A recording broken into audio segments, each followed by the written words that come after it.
In this video, I'm going to show you how to retarget with Facebook ads and Instagram ads. If you're running any form of meta ad, whether it's a Facebook ad, Instagram ad, etc., you absolutely want to make sure that you are retargeting. That's where you're likely to see your best results, your best return on investment. Likewise, if you're doing any other form of online marketing, whether it's Google ads or you get organic traffic, it makes a lot of sense to add another platform like Facebook and Instagram where you can reach those potential prospects, put your products and services in front of those people, and you are more likely to generate sales and leads as a result. So in this video, I'm going to walk you through the entire process, show you exactly how to set up retargeting audiences within a meta ad account, how to then put that into a campaign that you can run ads on Facebook and Instagram and reach those really valuable people. Before I get into that, I just want to very quickly describe what retargeting actually is, because some of you may not be familiar with the term. So retargeting is simply putting your ads in front of people that have already interacted with your business before. So let's say, for example, people visit your website, or they join your email list, or they follow you on Instagram. You can put ads in front of those people as many times as you would like. That's what a retargeting campaign is. And putting ads in front of those people typically delivers a lot better results than putting ads in front of people that are cold, that haven't interacted with your business before. Because if someone's interacted with your business, they've demonstrated that they are more likely to be interested in your products and services. Therefore, those ads are more likely to generate leads and sales. Okay, so that's what retargeting is. Let's go through the steps. Now, I'm in an example meta ad account here. If you don't have a meta ad account already set up, that's the first step. I've got a link in the video description below. You can go ahead and check that out, and that will walk you through the entire process to getting one set up. It's relatively quick and easy to do. But once you've got your meta ad account set up, or if you've already got one, this is where you want to come. I'm in Ads Manager right now.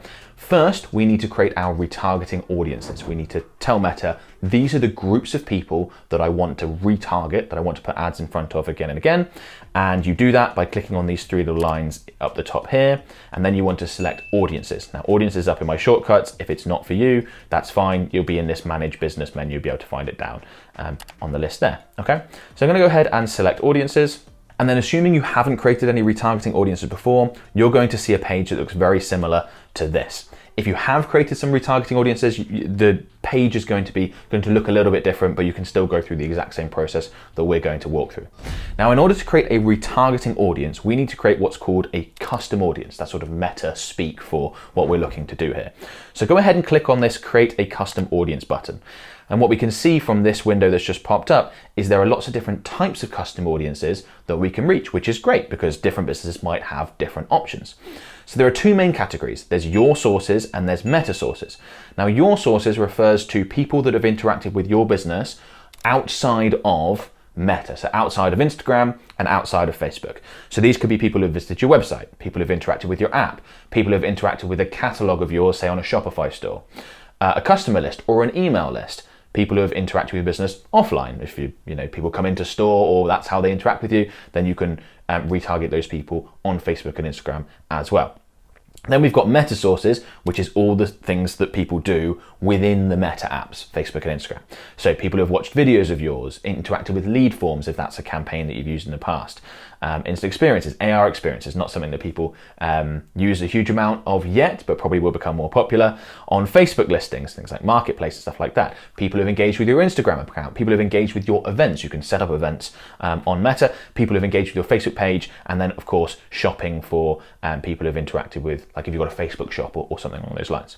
So lots of different options. I'm going to walk you through exactly how to create the most common ones, the ones that we use the most and that most likely you'll be able to use as well. So let's get started with websites. So I'm going to go ahead and click on website and then select next.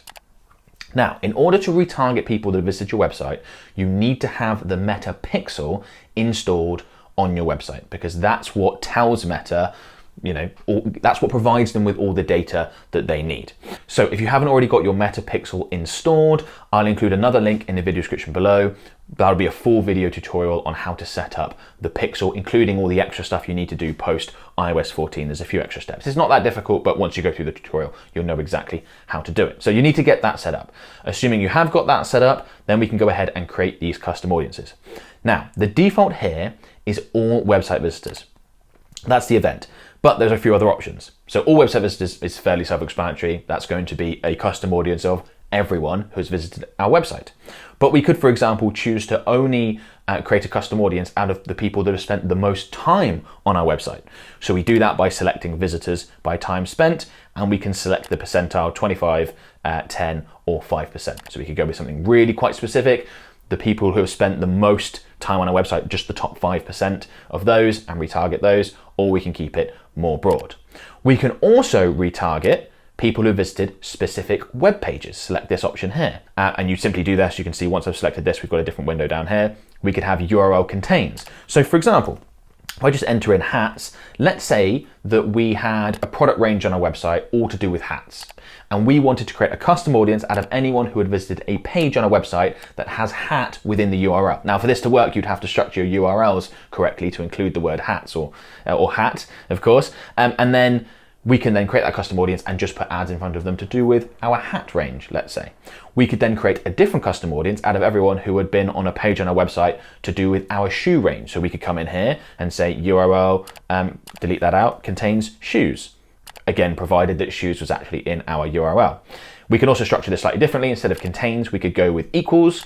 So if there was a URL that was, you'd want to enter in the exact URL in here of whatever page. So if we had like let's take our example with as a Facebook ads agency, we offer services, we also offer consultancy, so we could separate that out, but it's just the one main page on a website for each, so we could just go in and pop in the exact URL of services, the exact URL of consultancy in here, separate out those custom audiences, and then retarget accordingly. By putting more specific offers in front of more specific audiences, you often see better results, okay? Now, there are some more advanced features we can take advantage of when creating a custom audience like this. We can further refine by frequency, maybe even device if you want to.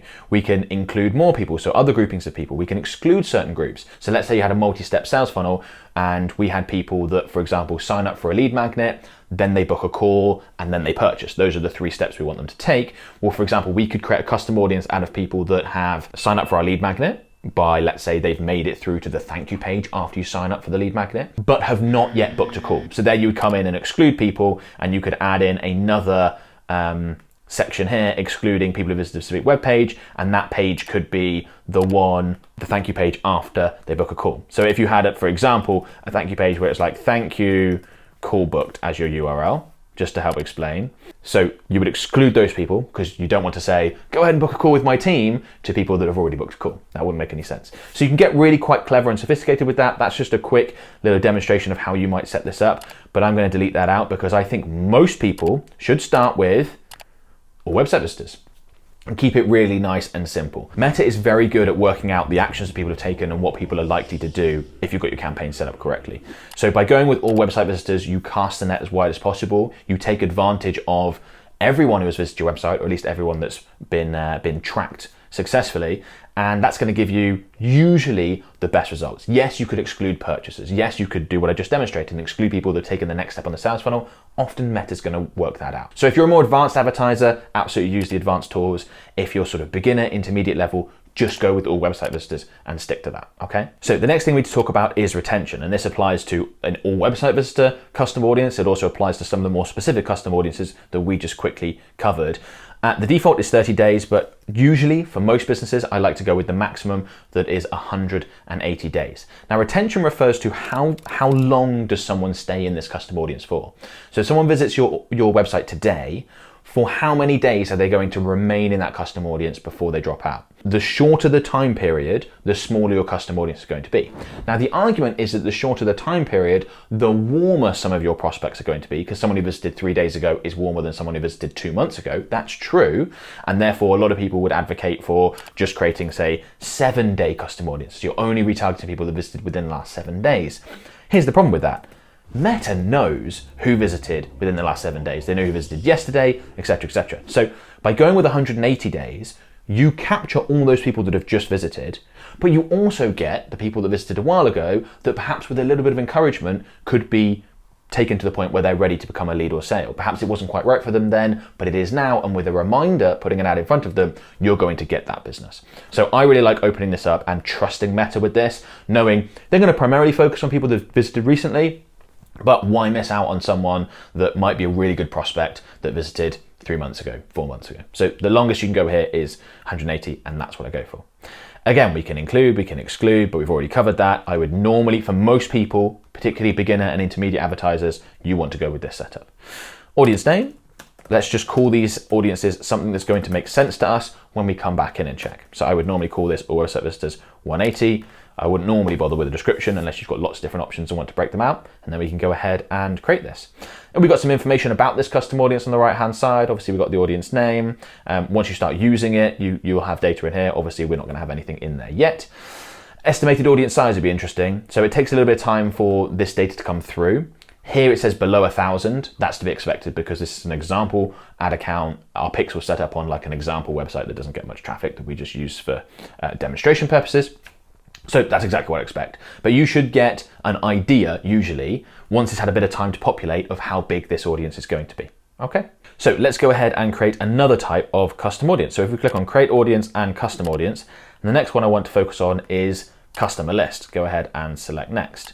Now we can use this feature to upload customer lists, so people who have bought from us before, but we can also do it with other lists that we have. Things like our email list that's likely to contain a lot more people, and this is something that we do all the time.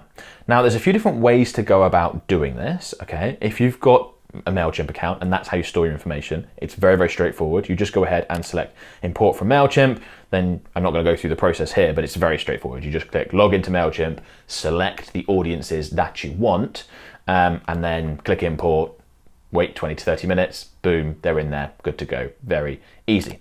But if I go back, if you don't have a MailChimp account, you're going to want to import the data.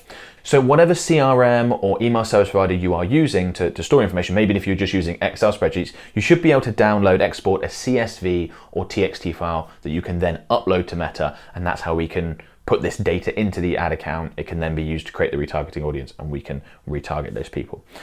So if I'm going to walk you through that process just quickly, if I go ahead and click Next, we can see that the next question that we're asked for is, does that column include a customer value? So this wouldn't necessarily apply to, say, if you're uploading an email list, but if you're uploading a customer list of people who've bought from you previously, is one of the columns going to say value? Because let's say some people buy in different amounts from a lot of businesses. Maybe someone spent $40 on your store, someone else spent $300 on your store. Well, if you include that value column in here, then I'd recommend you go ahead and select yes. Then what will happen once you upload that file is Meta's going to ask you which column does this refer to, which is the value column, and you can say, oh, it's this one. It's quite straightforward to do. And what that means is that Meta can then weight your retargeting more heavily towards the people that have spent more. It's quite a clever feature. So someone who spent $40 last time won't see as many ads as someone who has spent $300 last time, because that's a more valuable person. You'd rather spend your money advertising to them to get them to buy again. Most people are not going to have a value column, so I'm going to go ahead and select no. And then we just simply upload the file. So if I go ahead and do that. Okay, so I've just quickly selected a file and then uploaded what's called example email list, just to demonstrate how this works. Then you want to give this a name, so example email list, to probably delete the other stuff out. That sounds absolutely fine. If you're going to be uploading multiple different lists, you just want to make sure that you name it something that's going to make sense when you review this later on. So I'm going to go ahead and click next. And then what it's done is it's looked at the data within the file that I've uploaded, and it's wanting to match them, right? So it's worked out that this column that has ben@example.com, so this is just an example email list, is that email? Yes, that is email. If it was wrong, no, that refers to a phone number, that refers to a first name. You can go ahead and select all the various options, and you just do that with all the columns available. So that one, Meta's already worked out. It says one that's action needed. It's worked out that name, Ben, it hasn't worked out that that's first name. So I just come in, click in here, and I select first name from the list. And then we're all good. We've got both columns in there matched. It's just literally got Ben and example, Ben at example email, Ben at example. Blah, blah, blah. It's just literally got Ben and Ben at example.com, because it's an example email list in there. But now we're good to go. You just go through all the various columns, and then you just go ahead and select import and create. Don't worry about any of this stuff. I'm going to explain more about that later on. Okay, that might take a minute depending on how big your list is, but then that is our email list ready to go. You can do that with an email list. You can do that with a customer list. Any list of customers, prospects, etc. that you have can be uploaded to here, and those people can be retargeted. Let's move on to some other custom audiences. So if we click on Create Audience, Custom Audience again, those are by far the two most common off meta sources, your sources, custom audiences that we use. So I'm going to cover those. I'm not going to cover every single one, otherwise it'd be a 5-hour video. Then we're going to move on to some meta sources and cover some of the most common meta source options that we use. Let's start with video. If you're running any sort of Facebook and Instagram ad campaign that's got video, or if you're putting out videos on either account organically, this is something that you'll be able to use. So we go ahead and select video. The first thing we need to do is choose the level of engagement people need to have had before they're actually added into our custom audience. So do we want to retarget people that have watched at least 3 seconds of a video? Maybe that's not enough. Maybe we'd rather people who have watched 75% of our video, and there's lots of options in between. The trade-off here is audience size versus how warm they are. So the more of the video that we need someone to have watched in order for us to be able to say, yes, they can be included in my custom audience, the warmer they'll be, the more likely they are therefore to convert when we retarget them, but you're narrowing down your potential audience size. And that might not be the best call because someone who's watched, say, 25% of your video, they're not as warm as someone who's watched 95%, but do you want to miss out on all those people? Because there's a lot of drop off. Not many people make it to 95%, particularly if it's a bit of a longer video. So there's always a trade-off here, and the right decision will depend on how many people you have watched your video. The more people you've had watched it, the more picky you can be. Also, how long your videos are. The longer your videos are, normally the lower the percentage. You know, if you've been advertising a 5-minute video, for example, you don't want to set 95%. That retargeting audience is going to be really, really small. So I normally like a compromise of either 25% or what's called a through play, which is 15 seconds. Something like that. It would depend on how long your video is. I'm just going to go ahead and select through play here. But again, you're going to have to do that depending on your specific video. Retention, the longest you can do here is 365 days. We have a long retention period, and I'd absolutely go with that. That's something that I would recommend that you go with. You want as many people in this audience as possible who have met that criteria. No reason why not to. Audience name, right? Video viewers, let's call this something that's going to make sense. 365, and then we could include 15 seconds as the watch time. And then the most important thing is to choose videos. So we've selected how much of a video they need to do, but we need to click on here, choose videos. So once you make it to this page, you need to select the videos that people need to have watched in order to be included in your custom audience. And there are a number of different places where you can get those sort of videos from, or those video viewers from, I should say. So obviously video sources, right? So is the videos that you want to retarget the viewers of, are they on your Facebook page? Are they on your Instagram profile? Is it within an ad campaign? So go ahead and select the various options, and then you can go through and select the various videos here. Then you just go down and you tick through the video or videos that you want to include. Let's say you've got a certain amount of videos on one particular topic. You might want all the videos within that topic to create a custom audience, and then maybe you do a different custom audience for a different topic. So just go through and select the ones, or you could just go through and select all the videos here. Completely up to you. By the way, I just want to highlight something that happens all the time within Meta ad accounts, and you need to be aware of. They're quite buggy. There's often technical issues. For example, all these videos are showing as 0 3-second video views. Well, I know that's not true. I have 155,000 Facebook page followers, and these videos will get at least in the high hundreds, normally in the low thousands of views. So that's clearly wrong. They have not got 0 3-second views, but just to demonstrate that those sorts of things come up, don't panic or think you've done something wrong if something like that is obviously wrong. That's just a bug. I'm sure if I come back in a week's time, they'll have fixed it. It'll be fine, but for now, it doesn't work. Okay, so let's go ahead and select those 4. Click confirm. Then we've got our videos selected. People need to have watched 15 seconds. Retention 365. We've given it a name. If you'd selected a certain categorization of video, like you talk about different topics and you wanted one for each, then just pop that in your name, but I haven't here. So let's go ahead and click create audience. Okay, so that's our first meta source custom audience that we've created for retargeting. Okay, so let's move on to the next custom audience I want to create. So if we click on create audience and custom audience again, we've done video. The next one I want to quickly cover is lead form. Now, this is only going to apply to businesses that are using lead forms, which won't be all. And lead forms are a tool that you can use if you want to generate leads on Facebook and Instagram. I'll include a link in the video description below to another video that shows you exactly how to run a Facebook and Instagram ad campaign using lead forms. They can be very, very effective. So if leads are what you're interested, go ahead and check that out. But what we can do as well is we can retarget people that have engaged in various different ways with our lead form. So we could retarget anyone who would open the form. We could retarget people who opened but didn't submit, and we could retarget people who opened and submitted. You could see how there would be different use cases for each one of those. People who opened but didn't submit, maybe you want to encourage them to submit, people who opened and submitted, perhaps actually you want to retarget and get them to go on and purchase. You want to get them to take that next step. So a number of different options. I'm going to select that one for now. Obviously make sure you've got the right Facebook page selected, and then you want to select your lead form. I'm not going to be able to do it because there aren't lead forms set up on this example ad account, but if you had that, you would just select from the drop down. Retention longest here is 90 days. I'd much rather it was 180, but you'll see Meta will pop up and say, no, you can't do it. Give this audience a name, so we could have lead form engagers, because we're going with anyone who opened this form. Obviously 90. You still want the longest time period available here. It's something that I'd recommend. And then obviously if you had different lead forms, you could name your audience so that that made sense. If you're offering different services, you'd want one retargeting audience for people who interacted with one lead form versus a different one. You can go ahead and click create. I'm not going to be able to do that here, but that's how you would do it. Okay. A couple more custom audiences I want to cover that I think will apply to a lot of people. The first one is Instagram account. So if we go ahead and select this and click next, then here the first thing to do is make sure that you've got the right Instagram account selected. I've seen people make this mistake, particularly if, like we have, there's access to lots of different Instagram accounts within their manager account, because we have 100 plus clients at any one time. But make sure you've got the right one selected there. Then we move on to events. Now, there's lots of different types of custom audience we can create from people who have engaged with our Instagram account. So the default and the broadest option is everyone who engaged with this professional account, and they provide more detail on what exactly that is.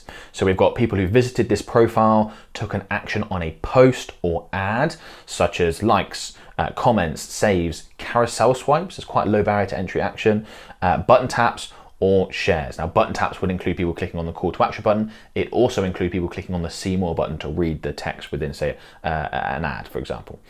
So that's going to include the largest audience that you have available on Instagram. And just like with the website visitors, that's where I'd recommend that most advertisers start, right? If you're an intermediate or beginner level, just go with everyone, retarget, allow Meta to work out who's most warm, who visits your profile every 3 days versus someone who visited, a while ago. Then after that, you can get more specific if you want to, right? So we can create people who actually have taken the step of becoming a follower, which is this option up here. We can go with people who visited your account's profile. Perhaps they didn't become a follower and you want to help encourage that action, or you want to do something else, but you can get really quite granular. You can specify that you only want to retarget people who've engaged with a post or an ad, or saved a post or ad, lots of different options. But for most people, let's go with the default here. Retention 365, nice and long, great, I like that. So let's go ahead and call this one Instagram Engagers 365. And then we can go ahead and click Create Audience. And then we can click Done. And then we're going to go ahead and click Create Audience, Custom Audience. And we're going to do the same as we just did with our Instagram account, but this time with a Facebook page. So make sure you've got the right Facebook page selected. Then we've got the events, so it's going to look very similar as to what we saw on Instagram with a few bit of difference. So we've got everyone engaged with your page, which includes people who visited your page, took an action on a post or ad, such as reaction, shares, comments, link clicks, carousel swipes, etc. We could again go with people that like or follow our page. We could just go with people who visited the page as opposed to that. All of these are going to be very similar to the Instagram one. People who've engaged with a post or ad, people who've saved a post or ad, people who clicked on a call to action button. But just like the logic with the Instagram ad account engagers, I'd like you to do the same thing with your Facebook page engagers. If you are beginner or intermediate level, advanced people can get more specific if they want to. Right, so let's call this one Facebook page engagers 365. Create audience. Okay, so these custom audiences that we've created are certainly the most common that we're going to use, and they're going to cover the vast majority of the warm audiences that you may have available to you. So these are ones I'd recommend that you focus on, obviously with lead form engagers added in, not something that we've done here because of the example ad account. But of course, if I just click on Create Audience, Custom Audience, there are other options. If you've got a catalog on Shopify, definitely look into this one. If you've got an app, definitely look into this one. If you're running events, definitely look into this one. So there are other options. I'm not going to cover that in this video. As I said, it'd be 5 hours long, but you can go through, and the same principles of what I've talked you through on these other options certainly apply. Nice large custom audiences, go with big retargeting audiences to start with. Then as you get more advanced, you want to get more specific, then you can go ahead and do it, right? So I'm going to go ahead and close these down. Now, there are a couple of ways we can use these custom audiences. I'm going to walk you through those in a second and get these all added into your ad campaigns. Before I do, I just want to quickly mention our done-for-you Facebook and Instagram advertising services. So if you'd like my company to create, manage, and optimize your Facebook and Instagram ad campaigns for you, that's a service that we offer. If you're interested in finding out more, you can click on the link in the video description below. That'll take you to a page on our website, and you can book in a free call directly with one of my team members. Now, we do have a $3K per month minimum budget requirement, so please don't book a call unless you meet that, as we won't be able to work with you yet. But if you do, go ahead and book a call, and hopefully we get a chance to work together.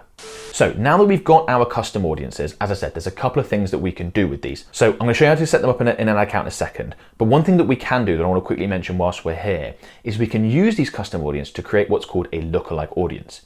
So let's take our all website visitors audience, right? We want to directly put ads in front of those people on Facebook and Instagram to convince them to come back and purchase, become a lead, etc. But we can also say to Meta, you know those people that are visiting my website, that's a really good data set. I want you to find people that are very similar to the people that have visited my website, and I want to advertise to them as well. Because if, for example, Meta can crunch the data within that custom audience and work out that people that are 42 and male that are interested in X, Y, and Z are most likely to purchase, they can then create a custom audience of people that are very similar to that group, that are similar age, similar interests, all that sort of stuff, and they can advertise to them. That's what's called a lookalike audience, and they can provide really, really good results if used well. Now, the best custom audience to create a lookalike audience from is usually customers. So you're saying to Meta, you know these people that have bought from me, can you please crunch the data on these and work out their common traits and find me a group of people that are very similar to them, and let's put ads in front of them. But we haven't set that one up in here. We'll do website visitors because you could actually use that as well. So we can select all website visitors. We can click on these three little dots here, and we can select create lookalike, and then you just simply go through the steps. Now, I've got a whole video on lookalike audiences and all the steps and everything.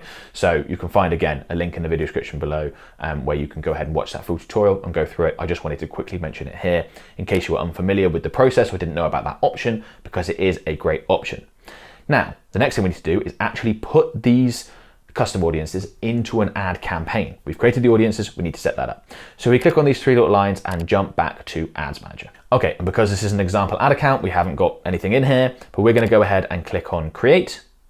And then we're going to just quickly create an example Facebook ad campaign. We don't need to, I'm not going to sort of go through all the settings here. I'm just going to show you the custom audience part. I have full tutorials on my channel that walk you through the entire process of campaign creation in case you are interested. So I'm just going to go ahead and select a sales campaign, click continue. And then from here, we're going to jump over to the ad set level, because that's where you set your targeting options. And then we're going to scroll down. As I said, we're ignoring all other settings for the purposes of this video, and we're coming into this custom audiences section. Then if we click in here, we can see all the custom audiences that we just created. So we can go ahead and add in all website visitors, and we can now retarget all website visitors, which is fantastic. That's exactly the whole point of this video and what we want to do with retargeting. Now, there's a few things that we need to mention about this. Very, very important. Firstly, I really would like you to deselect Advantage Custom Audience, at least whilst you're getting started, because this is, as you can see, is designed to allow you to reach people beyond your custom audience. Meta says when it is likely to improve performance. No, most of the time when we're retargeting, we only want to advertise to people that have already visited our website, in this case, or taken a certain action. They're more likely to convert. The reason why Meta add this in is because if you have a larger audience, you're probably going to end up spending more and they make more money. It's very self-serving, doesn't necessarily help you as an advertiser. There are scenarios where this can work well. If you're more advanced, you know what you're doing, you will have a really broad appeal product and you want to add that in. But for most advertisers, I would deselect this. Okay, that's the first thing. Second thing I want to mention is that you don't want to narrow down your other criteria when you're retargeting. You don't need to get really specific with the age or gender, or even add in detailed targeting, because it'll operate as an and function. So let's say someone's visited your website and then you go and add in a detailed targeting saying, I want them to be interested in digital marketing, for example, add that in, right? The only people that are going to see our ads are people that have visited, in this case, my website, and are classified as interested in digital marketing. Now that might sound fine, but if they visited my website, I don't need this criteria in down here, because I know they're already interested in what I have to offer. They wouldn't have visited my website otherwise. These interest targetings, they're not super accurate. So you could have people that are in real life, if you had a chat with them interested in digital marketing, but just aren't categorized as so based on their Facebook and Instagram activity. So I would deselect any detailed targeting options, leave age nice and open. Again, it's only people that are visited your website that are going to be retargeted. Doesn't matter what age they are in this scenario, okay? So you can deselect all that stuff and leave this open, because this is going to narrow everything down. Another thing I want to quickly mention is that most of these custom audiences update automatically, which is fantastic. So let's take Facebook page engagers, for example. As time goes on, people are going to drop off the end of that audience, but they're also going to be added in as, you know, those 365 days sort of move a day forward every day, if that makes sense, okay? So it's not like every year or every few days you need to create a new version of this in order to capture the new people that have been added in. That happens automatically. The same happens for website visitors, same happens for video viewers, Instagram engagers. Your email list, it depends on how you set it up. If you've done a direct link with MailChimp, that can be updated automatically. So as people leave your email list, as they come into your email list, that can all be updated, which is great. If you've uploaded a CSV file or a TXT file, you will need to update that manually. You'll have to come in and do that because there's no way for that data to be updated. Everything else is taken care of, which is great. Okay, and then the final thing with these custom audiences is how you structure it. Now, if you've seen some of my other videos, you'll know that I'm not a big fan of stacking interests within one ad set. So I don't like having ad sets that have, say, 5 or 6 different interests in there, because you get a blended average result and you don't work out which of those 5 or 6 interests produces the best results. With warm audiences, that doesn't matter, because we don't need to work out which of our 5 or 6 warm audiences produces the best results. We know that we're going to get better results from our retargeted audiences than our other cold audiences. We just want to be retargeting all of them. So you want to go in here and add in all the warm audiences that you have into the one ad set. So we would add in website visitors. We'd also add in our Facebook page engagers and our Instagram engagers and our video viewers and our email list. This also helps increase the size of your audience, because warm audiences, retargeting audiences tend to be quite small, and in general, meta ad campaigns perform better when you have larger audiences. There's more data, there's more options to put ads in front of people. So you want to build this up nice and big. You are unlikely to get an estimated audience size over here. It's likely to be unavailable. Now, this is an example ad account with example stuff set up. So our reach is like, you know, way smaller, like it's showing basically nothing. But Meta's just a little bit reluctant to give you exact data here for retargeting campaigns. They won't with cold campaigns. I don't really know why, but that's how it happens. Don't worry about that if you see that. Don't worry about this if you see this estimate being tiny. It's very often wrong. And then we've got all these custom audiences added in here, which is fantastic. Now, this would then be part of a larger Facebook ad campaign if we were using the direct to offer strategy.